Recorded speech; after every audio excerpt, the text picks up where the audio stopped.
As the god of war, Kratos begins a new chapter in his mythical saga. But with his old nightmares still haunting him, the former Spartan captain finds solace the only way he knows how.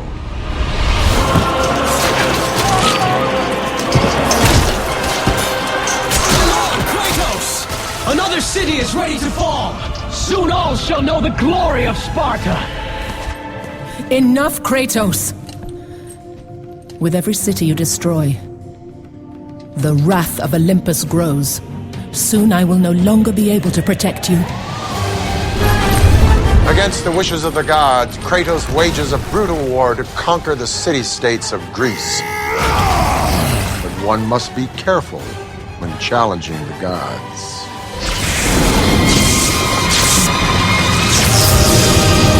Athena! You conspire against me!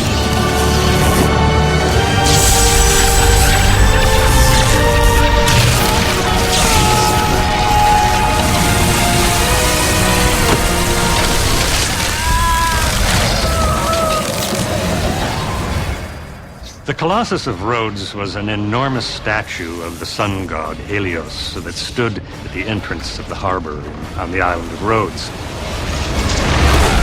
It was a marvel of ancient engineering. It stood over 100 feet high, one of the tallest structures of any kind built in the Greco-Roman world. And it was actually cast from the discarded weaponry and armor of the unsuccessful besieger. And it was one of the 7 wonders of the ancient world. It wasn't quite wonderful enough, though. The engineering couldn't stand up to an earthquake, and after only about 50 years, it snapped off at the knees. So one of the themes that we often do in the God of War games is take a historical event or a mythological event and kind of turn it on its head. Once we decided to use the element of the Colossus of Rhodes as a gameplay element, it became pretty apparent that we wouldn't be able to use a natural force to destroy it. It was going to have to be Kratos himself. I think from our standpoint, making the decision in the game, it was a great game element. It turned into one of the most amazing openings for our product.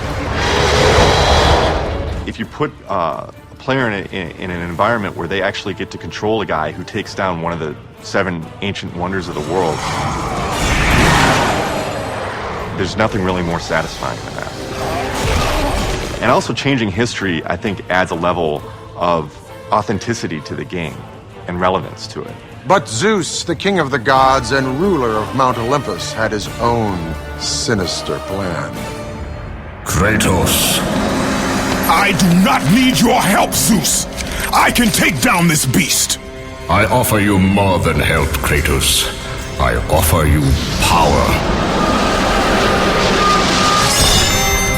I offer you the Blade of Olympus.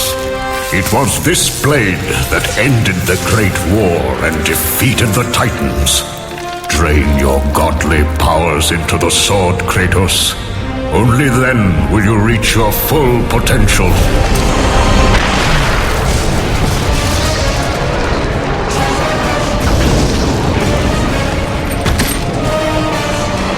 Do you see, gods of Olympus?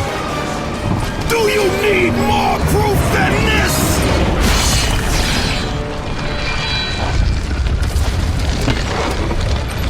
Placing all of his godly power into the weapon had rendered Kratos mortal, vulnerable to the arms of death.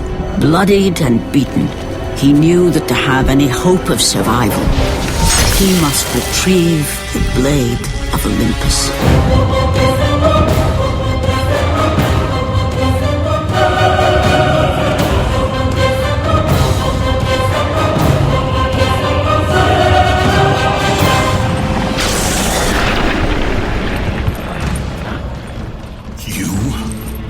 Yes, I am forced to attend to this matter myself.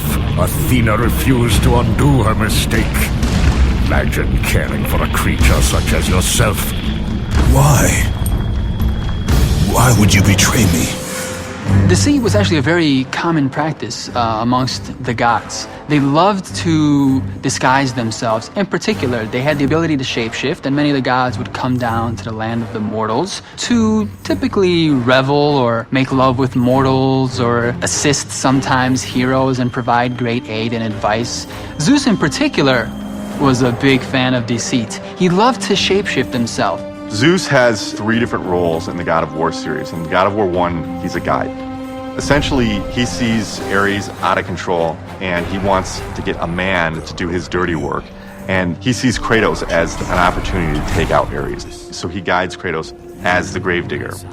In God of War 2, there's a shift that happens. Interestingly enough, Kratos ends up taking over Ares' spot after defeating him and becoming the new God of War, but he's essentially doing the same thing.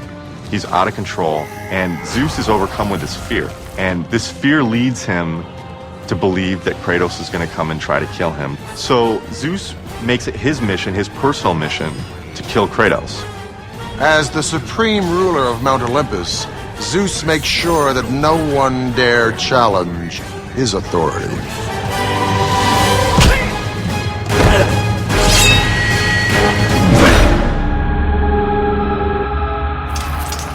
Even now, as you draw your last breath, you continue to defy me? Everything you have ever known, Kratos, will now suffer because of your sacrilege. You will never be the ruler of Olympus. The cycle ends here. Well, Zeus was the high and mighty ruler of Mount Olympus, and he imposed his will with an iron fist.